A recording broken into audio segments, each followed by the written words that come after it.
Hey YouTube, real quick before the video starts, if you're enjoying them, if you're enjoying the videos on my channel, don't forget to hit subscribe, alright? Help get the channel rolling, and obviously share the video if you really enjoy it with some friends and family. I'd really appreciate that. And obviously, drop a like and leave some comments below with some feedback or just things you liked about the episode. I read all comments. Again, hit subscribe, drop a like, and leave some comments below. Enjoy this episode of Just Joshin, and I will see you guys later. Peace. Welcome everybody to another episode of Just Joshin. Today's guest is a very special one, an Olympic wrestler, a wonderful coach, and an awesome person. He goes by the name Gene Mills. So, welcome, Gene. How are you? Good. How you doing, Josh? Good. So we've been familiarized through your son. We went to high school together. I was friends with him for a while. Haven't talked to him in a few years, and so haven't really spoke to you in a while since I left boxing a few years ago. How what have you been up to? Anything new? Anything exciting going on in your life right now?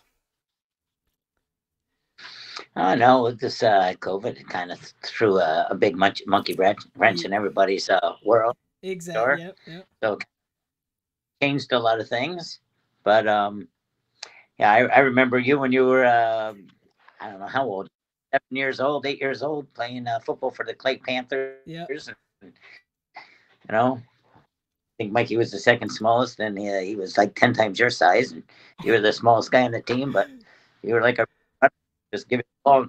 People didn't know where you were. Yeah. You were fast, and it was fun coaching you. Yeah. But I yeah, missed as that. far yeah, that was fun. So, yeah. So, So we can but talk. as Oh, go ahead. It's a little laggy, but go ahead. Sorry. no, oh no, yeah, asked me what I've been doing. I just basically been you know, teaching phys ed, and then I still coach at the gym a couple nights a week, and Oh, okay. I have fun, doing that. So So, you obviously at the gym that you're referring to is Ultimate Athletics. That's where I met Coach Frank, and that's obviously where I started boxing. And you own, or not? I don't know if it's necessarily own or what, like the proper terminology of it is, but you have the program Pin to Win. Um, did you start that program, or was it kind of just, um, like can you explain that how it works with that gym? well, it's Ultimate Athletics Home of Pin to Win. Okay. So originally it was Pin to Win Combat Academy, Pin to Win Combat Center, and then when we moved to the Great Northern Mall, we turned it into Ultimate Athletics Home of Pin to Win because I really didn't want the business of you know being responsible for collecting money from people and paying everybody and paying all the bills, and Yeah. I just left one part, and I said, since like basically 95% of the equipment and everything was mine, and the mats, I just said, you know, you guys take care of all the monetary. I just want to teach. Yeah. That's all I want to do is. So So I didn't want to. yeah. That's and yeah, I know I'm obviously familiar with the fact that you love to teach no matter what it is. Obviously you coach football for a little bit with like me and your son. You don't obviously do wrestling, and again you said PE earlier. So let's take it back a little bit. When did you start wrestling? Like at like your youngest age? Like how old were you when you started? I didn't start wrestling until I was in high school. Really? So yeah, and my freshman year, I was like a fat little 88-pound butterball, and ended up wrestling 98 varsity, and gave up a lot of size and a lot of weight, and I grew a lot my sophomore year, and they changed the weight class from 98 to 101, and I was actually 132 and cut down to 101. Oh my That was god. it was one of those little pork chops, 132 pounds of pork chop, and I cut down to 101 where I was nice and lean and had a phenomenal year, and know I ended up losing at the states to the two-time state champ by close match, and that was my only loss of the year, and from that point, it was just history. Yeah. You know. Fell in love with it. So Yep. so you said you didn't play till high school or do wrestling until high school. What other Mhm. sports did you play?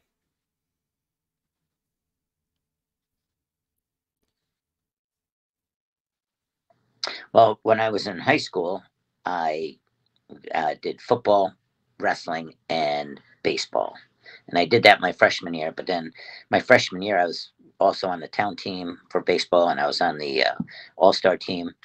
And then I really fell in love with wrestling my freshman year, and I wanted to go to a series of tournaments to qualify you for like the states, because they had like a summer state thing that you could qualify for, and I did that, and I had to choose between the All Star game and going to the state thing, and I was like, I'm gonna go wrestle. I'm gonna go to the state thing. So I did that.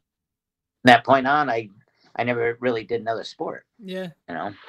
Um so I want to talk a little bit about so you obviously fell in love with wrestling and then you excelled at it. Um and then you ended up did you actually perform in the Olympics, or was it like you were going to, cuz I remember like hearing that like the Olympics, it they cut out wrestling, or can you explain that a little more? In 1980, President Carter boycotted the Olympics Okay. because of the Cold War, and the Russians were taking over Afghanistan. And I don't know if you've ever seen that movie Argo, where the Iranians took over the U.S. embassy over in Yeah, yeah, Tehran. and they had to And like get him out, right? yeah, and there was just a lot of turmoil going on internationally, and President Carter very I don't know secure about sending us over there, and us being safe. And he ended up boycotting and not letting the U.S. team go, and that really really sucked, because that was the first year we had ever beaten the Russians, ever. And USA was really coming on, and at the World Cup we had seven of us. I think we might have beat six of their seven Olympic champs And at the World Cup that year, oh wow. and we ended up beating them, you know, and it just kind of sucked. I pinned my way through the. I pinned everybody at the Olympic trials, and I was on a roll. I wrestled the guys that were first, second, third, and fourth in the Olympics that year, but we didn't get to go. But they were very happy that I wasn't there, because I I didn't beat. I beat them. Oh my God, I beat them so bad before I pinned them all, and it was kind of brutal. It was like child abuse, and so Oh, but I didn't get to go, and I beat the Olympic champ three times, and he's an Olympic champ, and I'm not. So wow, that's so crazy. And that was like, was that your only opportunity to go to the Olympics? nope. And the 4 years later, I was ranked number one again, and I moved up a weight, and I ended up getting my shoulder reconstructed. Hmm. So Yeah. that, and 4 years later, I tried again, and 8 days before the final trials, my knee locked up on me, and then 6 days before, I ended up getting it operated on, and I tried to go to the trials and wrestle it down to Pensacola, Florida, in my crutches and in my hotel room, just taped it up nice and tight, and Oh my goodness. it, it was kind of brutal. You are a machine, coach. You are a machine. I The tried. yeah, it's all you can ask for at that point. I know you've gone through like many surgeries. You've had so many different things happen, and I what was, the one most recent one was you had something like with your, you had like something with your stomach, correct? It was like I went septic, so I had three operations. I got sliced from here oh. all the way as far as you can go without. I and I so I when I remembered that was I was boxing at the time that happened, and I remember like 2 weeks later you were back at the gym, and I was like, this guy is relentless. I love it. Like every day you're back there, no matter what, and it was just so awesome to see. But Yeah, um, first time I was in bed for 6 weeks. I couldn't get. Oh, it was brutal. yeah, no. Knowing you, that probably sucked. I'm sure you did not want to sit in your bed at all. No, I can't sit still for 2 minutes. Yeah, right. That's why we're in P. Yep. So what is we can talk about a couple of them, but like some of your most memorable moments wrestling, because I'm sure you've got a lot of them. Because I mean, the Olympics is crazy. That's awesome. Um, I'm sure you have so many other different stories as well. Well, I mean, I do have quite a few of them. Probably the most memorable was wrestling one of my U.S. teammates, who was also won the World Cup, and he won the Tbilisi tournament over in Russia also, and he was an Olympian also, and I wrestled him in the finals of the NCAAs, and that match, holy crap, went back and forth and back and forth and back and forth, and you know, it was my day. So, it was a great, but he was probably my most respected opponent of all times. And then when I beat the Olympic champ all those times, they were all pretty memorable. They were a lot of fun. Yeah. And then I know that I had gotten trash talked by another guy who was a 2-time world champ. So I scored like 15 points on him in a minute before I pinned him. Shut his ass up fast. Um, Oh my god, that's amazing. Oh my god, I I love it. know, What so, so what was the weight that you fought at, like the majority of your time wrestling? well, in college, I wrestled 118. And then for like the real serious stuff, I would cut to 114.5, which was brutal. Otherwise, I'd wrestle 125.5, but it was hard to find competition at those weights, really. Yeah. So it got to the point where nationally, I just wanted to go up to 136.5, and I would rather get beat and take third and get better from it. I didn't feel like I was really learning anything beating up all those other guys my size. Like, you know, I wanted to go up and wrestle those guys. And Yeah. I know the one year I bumped up a couple weights to wrestle the 2-time Olympic champ in the finals of the World Cup, and it was pretty awesome. I told the USA coaches, as long as I'm within 10 points after a minute and a half, I'm going to kill him, because my goal was just to wear him out and get him so exhausted he couldn't even breathe. And sure enough, after half, that guy, he was done. He, he was fighting for every oxygen molecule out there. He was dying. And I started up like, it was only 4-0. They came back. It was like 7-4 at the time. And then I did this move to try and turn him, and he said he hurt his elbow. But yeah, he just couldn't breathe. It was Oh my god, that's awesome. so I love it. I love it. fun. I will say one thing that I regret growing up. I don't have many regrets, but one of them is not wrestling for you when you asked me to back when I was like probably 10 or 11 or something like that. It was like Pop Warner days. It was like you asked if I wanted to wrestle, and at the time I was like all football and that was it. But part of me wishes I did, because obviously you're one of the greats, and it's funny, people know your name. Like obviously wrestling isn't like the biggest sport in the world, because obviously like there's so many popular sports, but like all the people that do wrestling, they all know your name, and I find that it's amazing, and you're just like one of the greats. And that's one regret I have, is not wrestling for you, because then I would have been taught by one of the best wrestlers, especially a neighbor. The guy lives right like 2 minutes from my house. Like, yeah, that was one thing I wish I did, but you live and learn. Well, I won't say it, but I'm sure in the middle of the night you hear it in between your ears. Shame on you. Oh my god, I definitely do. Cuz I feel like I would have been a pretty decent I feel like I would have been a pretty decent wrestler. Oh, you could have been really good. Yeah, but Really. it's unfortunate, but it happens. It happens. You look back and you're like whatever. But can't dwell on it, you know? You can't dwell on the past. It happens, and you just got to move on from it. But um I do know that you used to do a summer camp. You were doing it for a few years because of COVID. Obviously, it didn't happen this year, or in 2020 it didn't happen.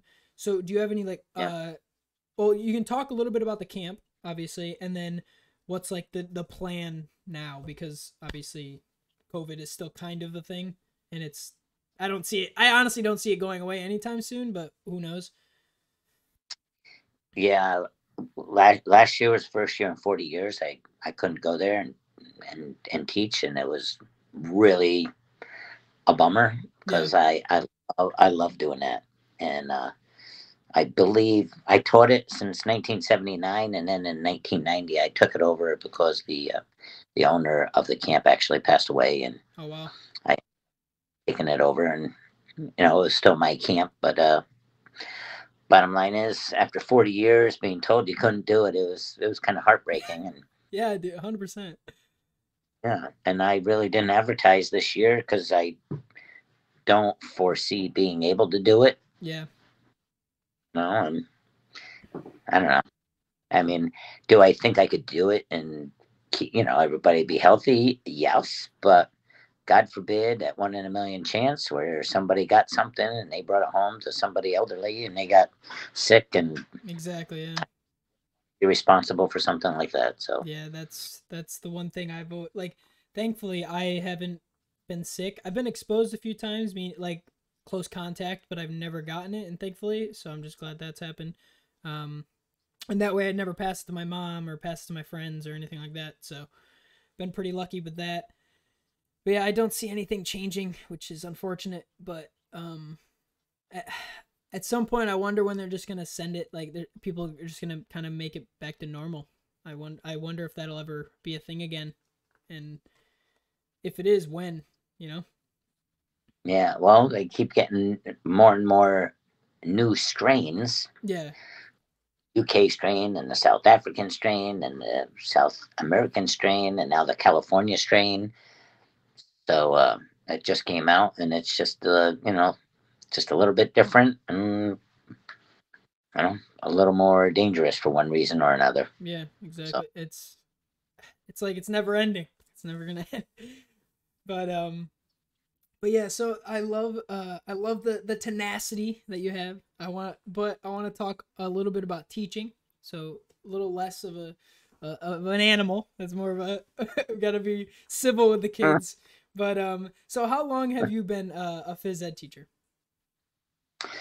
oh, let's see. I was at Syracuse University for 22 years, then left there in 1998, and then kind of took a year off. Well, actually, I helped out at Beeville for a year, and then Jordan Elbridge a year, and then I was at Jordan Elbridge. I was el profesor de español en la escuela de media en Jordan Elbridge por un año, pero no rápido, solamente lenta.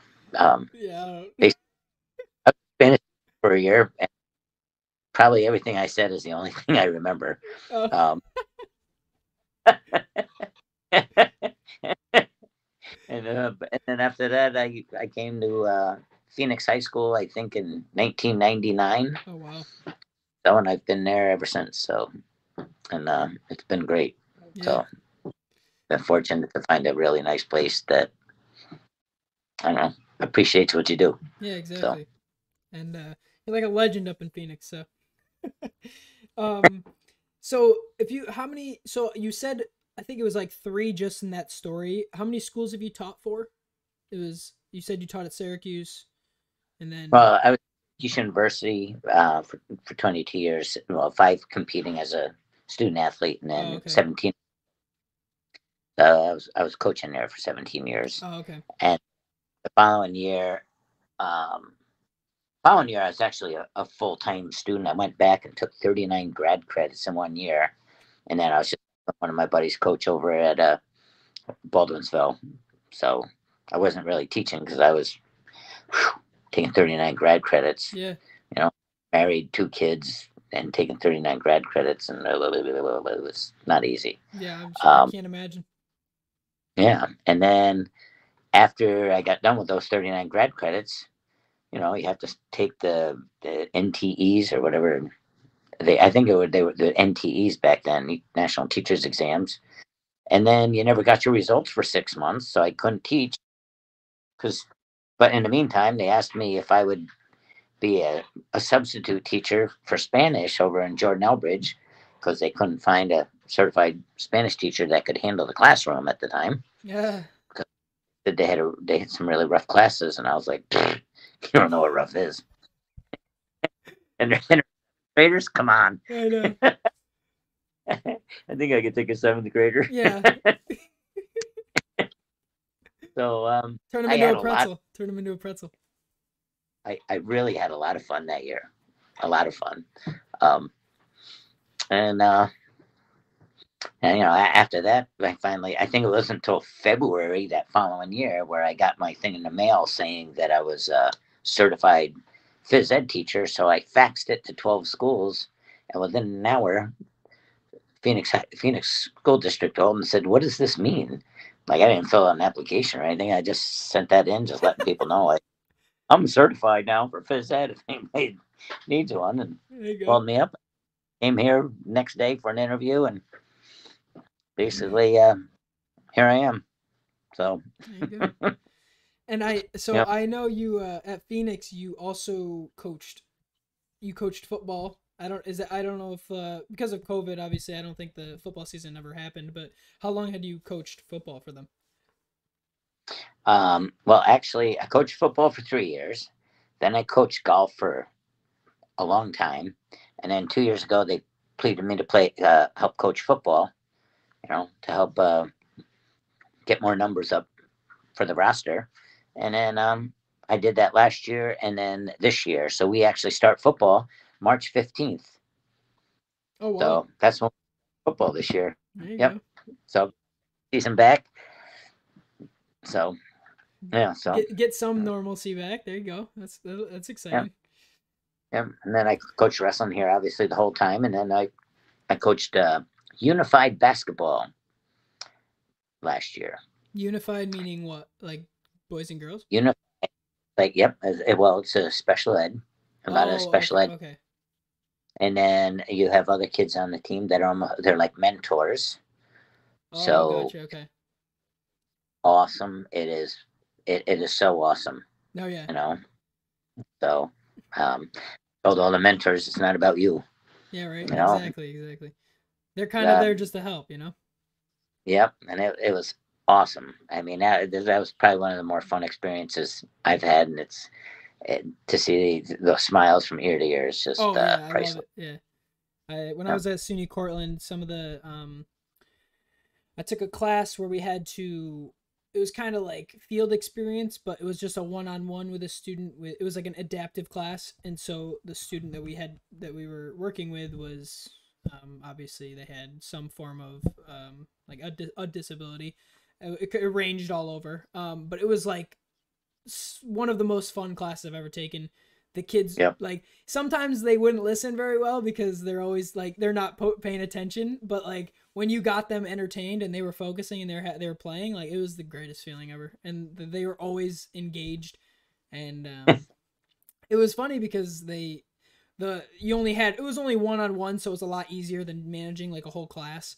Um, Mhm. so you could like specifically make games or activities for the student, and that was why, because we were practicing like what we would do if we had a student who had, you know.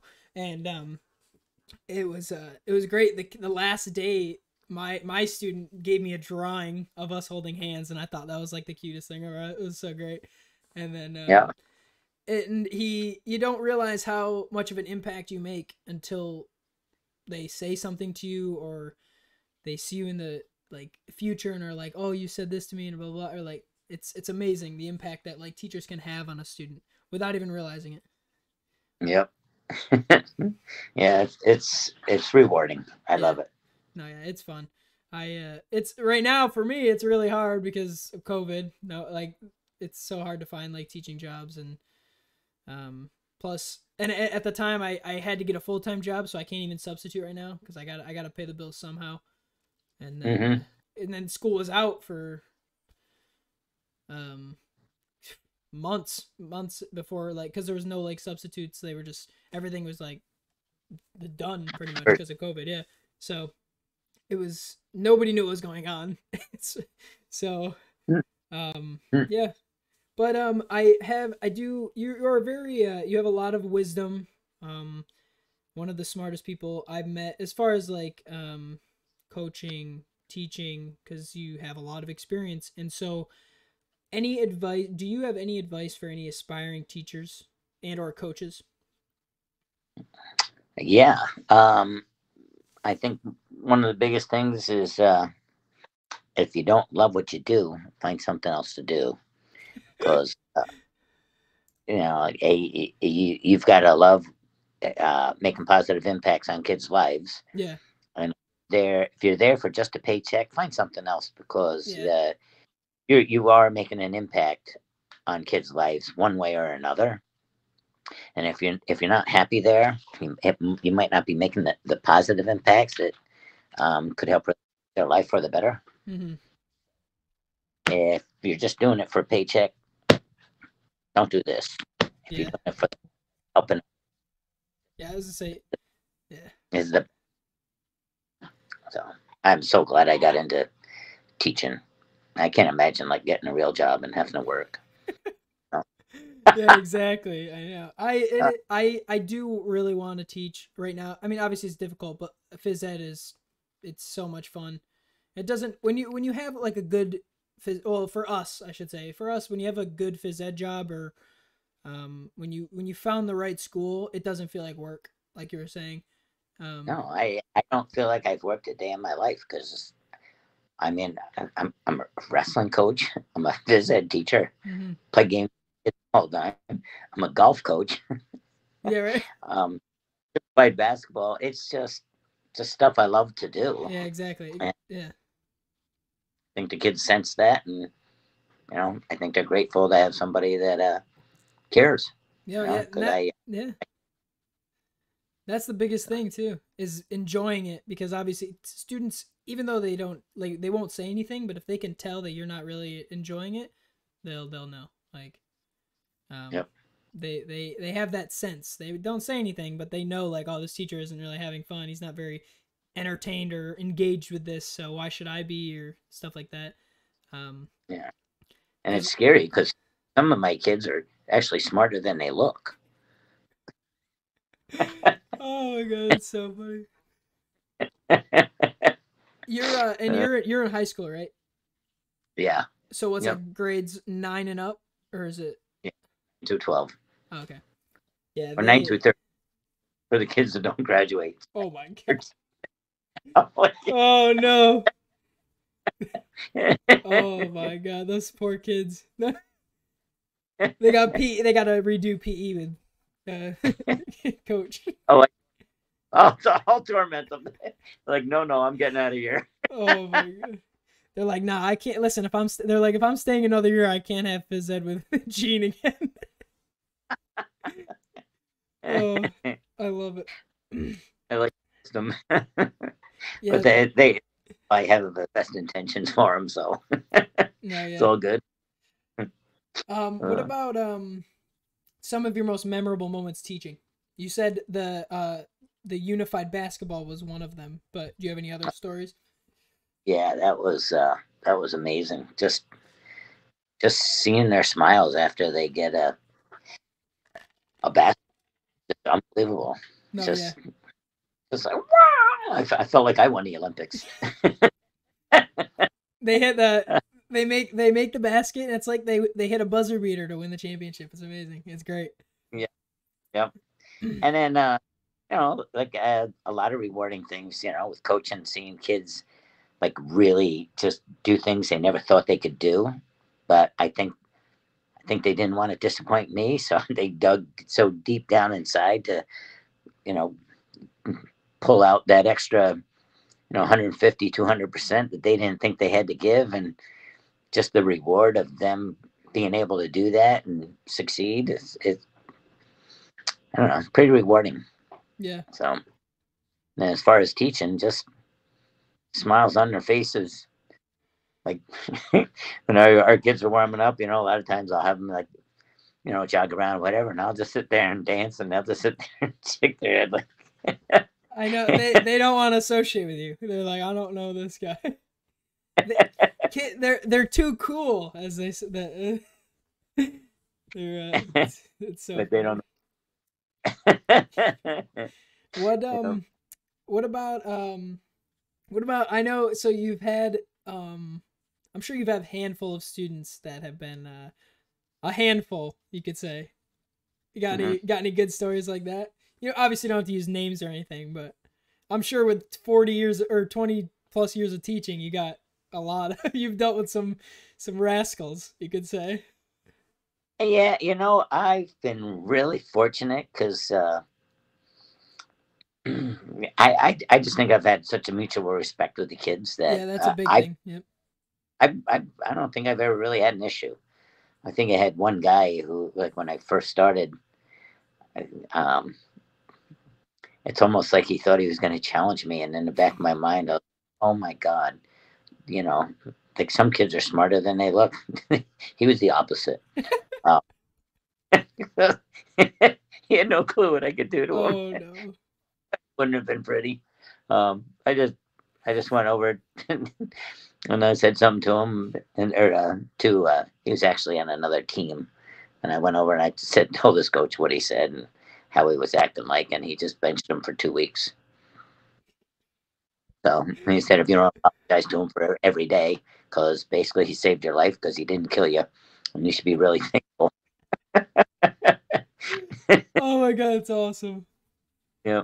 So yeah. Yeah, that's a big thing too. You said mutual respect. That's so big with teaching. Like, Oh, and I feel like because I never taught like English, math, or like science or anything like that, so it might be a little different in a classroom setting. But with like PE, if you can gain their respect and like have a mutual like relationship with your students, PE goes so smooth, like mm, so smooth. And I don't know, I've never been in an actual classroom, so I wouldn't know. But I'm sure it's got to be similar. Like you have the respect with the students, they're gonna respect you, and you can get through your lesson, you can get through whatever you gotta teach them. But it all comes down to respect, and that's so big. Um, yeah. I taught Spanish for a year. I was one kids. They didn't that. They thought I knew what I was doing. yeah, dude, if I was in a Spanish class, I don't even know. I barely know anything. Yeah, that was brutal. Whoops. I got a little here. Did I lose you? Yeah, it just cut out. You're still here, but the video's gone, so you might have to. Okay. I plugged it in. Oh, there you go. Yeah, we're good. So But I wanted to, you said the student that like said they were like gonna challenge you. I thought that was funny. How often do you? Because obviously wrestling is all it's like all about technique and like how often do people come into like Ultimate Athletics and think that they could take you just because they might be bigger? Because obviously you're a smaller guy, but you know so much about wrestling that size definitely doesn't always matter. yeah, I mean, especially at the gym when people first walk in, they're like, "There's no way he could be that good. There's no way that he could take me. I'm twice his size." And then I, just very calmly go over and start rolling with him, and the next thing they're like, "What the hell?" He feels like he weighs like 400 pounds. I love that you Yeah. said calmly roll with them. It's so funny. I don't want to scare him, Just If I as did it, I'd you're probably scare yeah, him. as you're slowly bending him in half, and he's like, "Wait, hold on." Wait a minute, I never saw that body part before. He looks to his left, and he's like, "Why is my heel next to me?" I Yeah. love it. I love it. So, Coach, do you have any questions for me? Um, no, not really. I'm really happy to see you grow up have the opportunity to see you grow up and be successful, and hopefully, I say my prayers that you get to do what you love to do. I know you love to teach phys ed, and I know you love to coach football, and I hope that you end up landing the job of your dreams. You know, Thank you. so you know, That is for sure. But I do want to thank you. I know you're super busy. I mean, like you just said, you coach wrestling. You teach at Ultimate Athletics at during the week, and then you obviously teach. I appreciate you spending some time with me on my podcast. It means a lot to me. My pleasure. So, And plus, it was well, best of luck. yeah, it was good to see your face. Have a little Yeah, conversation. same here. But I again thank you, and you have a wonderful day, Coach. Stay safe out there, and then obviously I will. And then obviously, I have your number again if I ever want to chat with you, and you have my number. So I appreciate it. All right. All right. Thank you, Later, Coach. Josh. Thank you, Coach. All right, buddy. Bye. All right, folks. Thank you for watching. Hope you guys enjoyed this episode of Just Joshin. That was Gene Mills, wrestling legend, awesome coach, and an even better person. I love that guy. He's taught me so much, and he's also helped me through a lot. I've known him growing up, and if you guys enjoyed this episode, drop a like, hit subscribe like always, and I will see you guys in the next episode of Just Joshin. Peace.